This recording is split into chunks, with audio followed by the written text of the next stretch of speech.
Try করতে পারবে, যেরকম শেপ দিতে চাইবে সেরকম শেপই তৈরি হবে।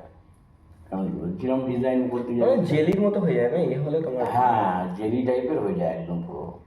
1600 ডিগ্রি টেম্পারেচার, যদি ওই টেম্পারেচারটা একদম 1600 থেকে 1400 নেমে আসে, 200 ডিগ্রি যদি কমে যায় সলিড হয়ে যায়।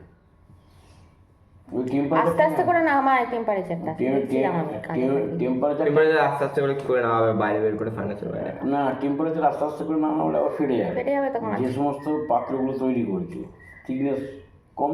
তো হাজব্যান্ড, আমি আর ছেলে এতক্ষণ বসে তিনজনে মিলে চা খাচ্ছিলাম আর একটু গল্পগুজব করছিলাম। তো কাঁচ কিভাবে তৈরি হয়, কাঁচ যে বালি থেকে তৈরি হয় সেটা আমার সত্যিই জানা ছিল না। তো একটা ভিডিওতে দেখলাম, তো তাই দেখে সেইগুলো আলোচনা করছি আর কি তিনজনে। তো নমস্কার, কেমন আছেন সবাই? আশা করি আমার প্রত্যেক বন্ধুই খুব ভালো আছেন, আমরাও কিন্তু বেশ ভালো আছি। তো গত পরশু দিন থেকে আমার হঠাৎ করে জ্বর এসে গিয়েছিল, তো সেই কারণে মাস্টারমশাইয়ের ওখানে প্রোগ্রাম ছিল, সেটাও দেখতে যেতে পারিনি। আর কালকে কোনোরকম কোনো ভিডিওও করিনি। সংসারের যেটুকুনি না করলে নয় সেইটুকুনি করেছি। এখন কাপড় জামাগুলো গুছাচ্ছি, তো ছেলে একবার ডাকলো তাই গেলাম। তো কাপড় জামাগুলো গুছিয়ে নিয়ে তারপর রান্নাবান্নার দিকে যাব। আনাজ সবজি কেটে কুটে নিয়ে চলে আসলাম। এখানে করলা ভাজা করব, বেগুন ভাজা করব, রুটি দিয়েও খাওয়া যাবে বেগুন ভাজাটা।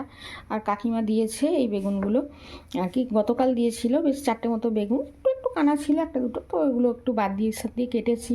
আর এখানেও দেখুন না কাকিমা সকাল সকাল কত বেগুন দিয়ে গেছে, এই দেখুন অনেকগুলো বেগুন দিয়ে গেছে। তো যাই হোক, আর এখানে হবে ঢ্যাঁড়স দিয়ে আলু দিয়ে তরকারি করব। তো আলুটা ভাপাতে দিয়েছি এখানে, আর এখানে করব বাঁধাকপির তরকারি। এটা এই রুটি মুড়ি দিয়ে খাওয়া হবে, সেই জন্য এখানে বাঁধাকপিটা ভাপাতে দেবো, আলু আর বাঁধাকপি একসঙ্গেই ভাপাতে দেবো। তো এই হচ্ছে রান্না বান্না আজকে। আর এই গতকাল আলুগুলো সিদ্ধ করেছিলাম শাশুড়ির জন্য, কিন্তু শাশুড়ি দেখছি খায়নি, তো দেখি ভেজে নেব, একটু নষ্ট করা কোনো মতেই যাবে না। তো যাই হোক, চটপট করে রান্নাগুলো করতে থাকি এবার। তো এখন করলার এই বেগুনগুলো একটু নুন হলুদ মাখিয়ে নেব, আর একটু চিনিও দেব। চিনি দিলে একটু তাড়াতাড়ি ভাজা হয়ে যায় আর বেগুনগুলো, তো সেই কারণে আর ভালোও লাগে খেতে। না হলে এখন তো এবার আস্তে আস্তে বেগুনের টেস্ট নষ্ট হয়ে যায়। তো কাকিমার বাড়ির কাছাকাছি আর কি মেয়ের বাড়ি হয়েছে বাজেমেলিয়াতে। তো এই নামগুলো নিশ্চয়ই আপনারা শুনবেন, টাটা প্রজেক্টের সঙ্গে ওতপ্রোতভাবে জড়িত বেড়াবেড়ি, বাজেমেলিয়া, এই সমস্ত নামগুলো। তো যাই হোক, কাকিমার মেয়েদের আর কি প্রচুর সবজিপাতি চাষ হয়, তো কাকিমা টুকটাক করে আমাকেও কিছু কিছু দেয়। এদিকে করলা ভাজা হয়ে গেছে, এই যে হচ্ছে ঢ্যাঁড়স আলুর তরকারিটা এই ছোটো ওভেনটায় বসিয়ে দিলাম, না হলে হয়ে উঠবে না টাইমের মধ্যে। আর এদিকে হচ্ছে বেগুন ভাজা। তো শুধু সবজিপাতি নয়, কাকিমার আবার চাষের আলু আছে, কাকিমা আলুও আমাদেরকে অনেকগুলো দিয়ে গেছেন। তো যাই হোক, আমরা হয়তো চাষের জিনিস নেই মানুষকে দিতে পারি না, কিন্তু আমাদের বাড়ি কাকিমা আসেন ব্লাড প্রেশার মাপতে, সুগার টেস্ট করতে। আমাদের যেহেতু সমস্ত সব মেশিনপত্র আছে, তো যাই হোক, মানুষকে এইভাবেই পারস্পরিক সহযোগিতা করতে হয়, তাই না বলুন? সবার তো সব কিছুটা থাকে না, তাই না? গল্পকালের যে সিদ্ধ আলুগুলো ছিল ওগুলো আর কি একটু নুন হলুদ দিয়ে আর একটু ভাপিয়ে নিলাম, নিয়ে একটু ভেজে নিচ্ছি, মুড়ি দিয়ে খাওয়া হয়ে যাবে। নষ্ট করতে গায়ে লাগে, তাই না বলুন? গ্যাস খরচা করে ইয়ে করেছি, সিদ্ধ করেছি, সেটাকে যদি ফেলে দিই। জানি আলুর এখন দাম কম, তা হলেও একটা সময় যখন দাম থাকে তখন এরই কত কদর থাকে। এখন রান্নাবান্না হয়ে গেছে, হাজব্যান্ড তো খাওয়া দাওয়া করে চলে গেল, আর ছেলেরও খাওয়া, সবাই খাওয়া হয়ে গেছে, ছেলে, শাশুড়ি। আর আমি এখন এই মাজা ধোয়া করলাম, সব মাজা ধোয়া করে দুটো দুটো মুড়ি নিয়ে বসেছি খেতে।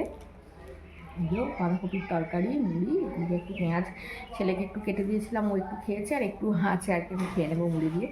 আর নিয়েছে হচ্ছে বেগুন ভাজা। তো বেগুন ভাজা কাকিমা অনেক বেগুন দিয়েছে, তো সেই কারণে আবার কিছুটা ভেজেছিলাম, ওই বেগুন ভাজা নিয়েছি। বেগুন ভাজা বেশ খেতে ভালো লাগে, আর রুটি দিয়ে তো ভালো লাগেই, তো সেই কারণে আর কি ভাজলাম। আর চলুন তাহলে খাওয়া দাওয়া করে নিই, তারপর আবার দেখা হচ্ছে আপনাদের সঙ্গে। আর আজকে আবার বাবা আসার কথা আছে, সব আমার সবজি নিয়ে বাবা তো দিয়ে যান আমাকে, তো বাবা হয়তো একটু পরেই চলে আসবেন, কারণ অনেকক্ষণ বেরিয়েছেন। আমার বাপের বাড়ি থেকে এখানে সাইকেলে করে আসতে বাবার অনেক সময় লেগে যায়, প্রায় 2 ঘন্টার কাছাকাছি তো লেগেই যায়। তো এবার হয়তো বাবা এসে পড়বেন, তো চটপট করে খাওয়া দাওয়া করে নিই। তো বিগত 2 দিন ধরে এত পরিমাণে ঝড় হচ্ছে, গত পরশুদিন তো বিকেলের দিকেই মানে সন্ধ্যাটা লাগার সঙ্গে সঙ্গেই ঝড় উঠে গিয়েছিল। আর গতকাল হয়েছে ওই গভীর রাত্রে ঝড় হয়েছে।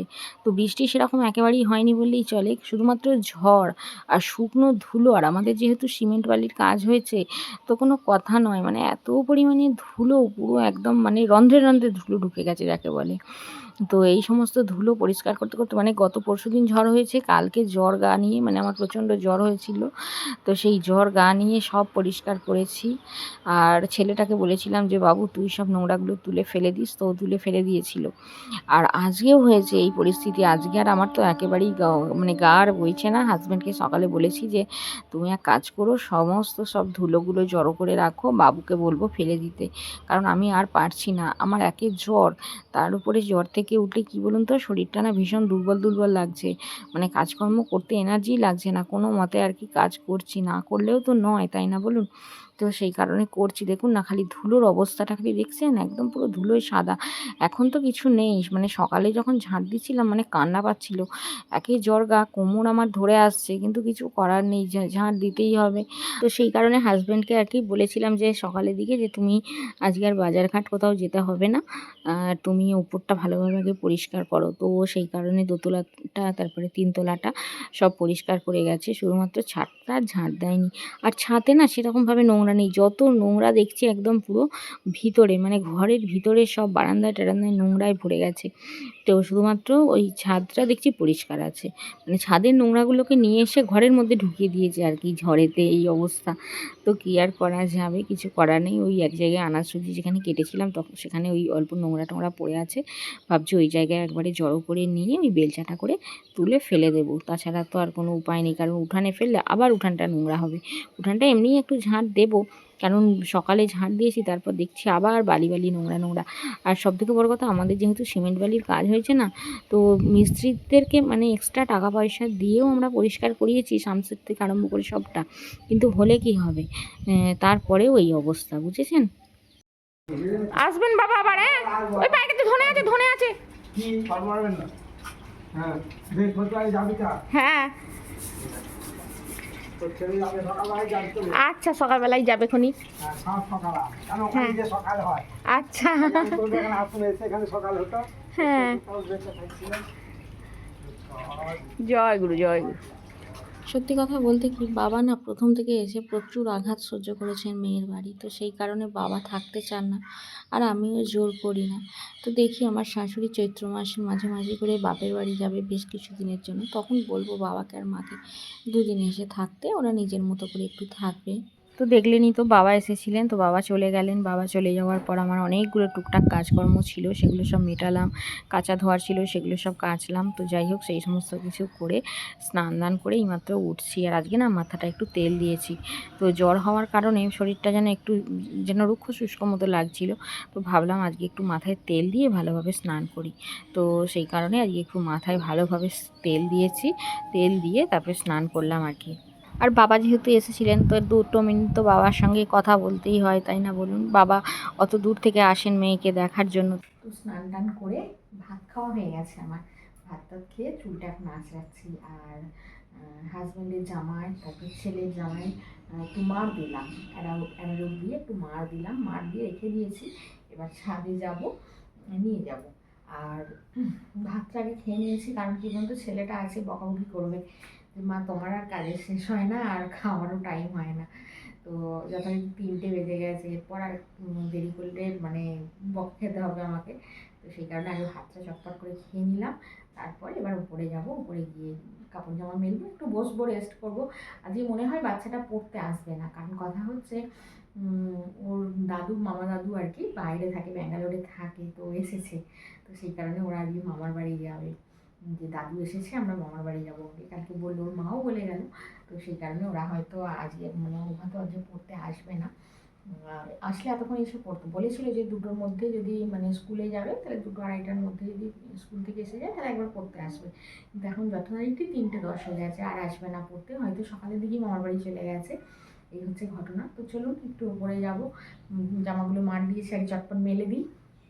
যথারীতি চলে আসলাম ছাদে, আর এই তো টুলটা নিয়ে নিচ্ছি, কারণ মার দেওয়া জামাগুলো এই সামনের তারটায় দেবো, আর তারগুলো এত পরিমাণে উঁচু করে লাগিয়ে দিয়েছে, তো কোনো মতেই আর কি আমার ওই হাত দিয়ে নাগাল পাওয়া সম্ভব নয়। তো সেই কারণে টুলটার ওপর উঠে উঠে শুকনো দেবো। আর এই তারটায় না কয়েকটা ক্লিপ হাজব্যান্ড এদিক ওদিক করে রেখে দিয়েছে দেখছি, ক্লিপগুলো একটু খুলে নেব। ক্লিপ রাখার আমার একটা কৌটো আছে, তো ওইটার মধ্যে সব গুছিয়ে রেখে দিয়ে যেতে হবে, কারণ ক্লিপগুলো যদি এদিক ওদিক থাকে না রোদ্দুরের মধ্যে তারেতে নষ্ট হয়ে যাবে, আর রোদ্দুরের তো এখন তেজটাও বেড়ে গেছে, তো সেই কারণে ক্লিপগুলো রেখে যাব।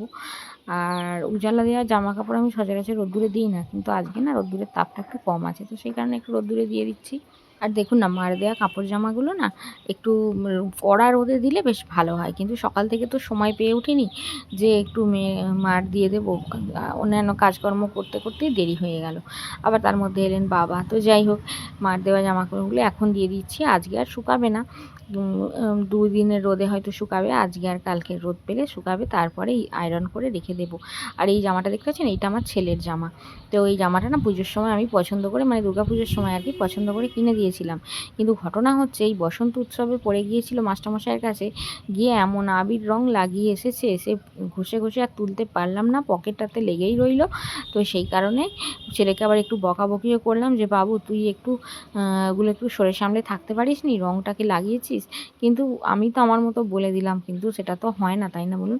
5 জন বাচ্চা যেখানে জমেছে, ওটা ওদের আনন্দ মজা করবার জন্যই একটা অনুষ্ঠান তৈরি মানে করেছে, অত কষ্ট করে খেটে খুঁটে।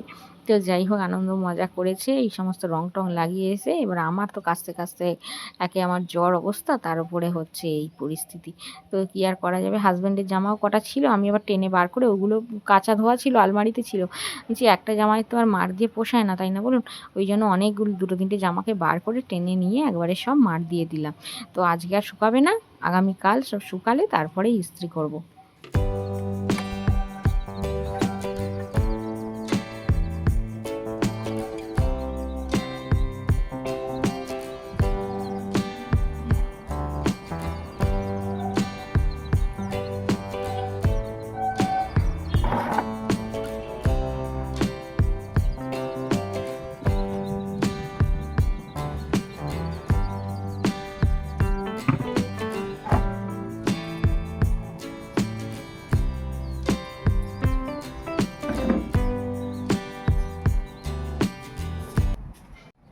কাজকর্ম মিটলো, এবার একটু বসবো, চেয়ারটা নিলাম। তো কদিন ধরেই বলছি শরীরটা একটু ভালো লাগছিল না, গত পরশু কিন্তু জ্বর মতো ভাব হয়েছিল, আর এই সময় ওয়েদার চেঞ্জের সময় আমার হয় আর কি এরকমটা। তো যাই হোক সেই কারণে শরীরটা খুব একটা ভালো নেই, কাজকর্ম করছি টুকটাক করে আস্তে ধীরে, কিন্তু কাজকর্ম করার এনার্জি খুব একটা নেই, এই হচ্ছে ঘটনা। তো যাই হোক একটু বসি, রেস্ট করি, আর আজকে তো বাচ্চাটা পড়তে আসবে না। তো চলুন আজকের পর্ব এখানেই শেষ করছি। আপনারা সবাই খুব ভালো থাকবেন, সুস্থ থাকবেন, অলওয়েজ হ্যাপি থাকবেন, আমাকে মনে রাখবেন, আমার ভিডিওর সাথে থাকবেন। আর আমার ভিডিও যদি ভালো লেগে থাকে তাহলে অবশ্যই লাইক দিয়ে আমার চ্যানেলটা সাবস্ক্রাইব করবেন। আর এতক্ষণ সঙ্গে থাকার জন্য আপনাদের সকলকে অসংখ্য ধন্যবাদ। আজকের মতো আসছি, টাটা।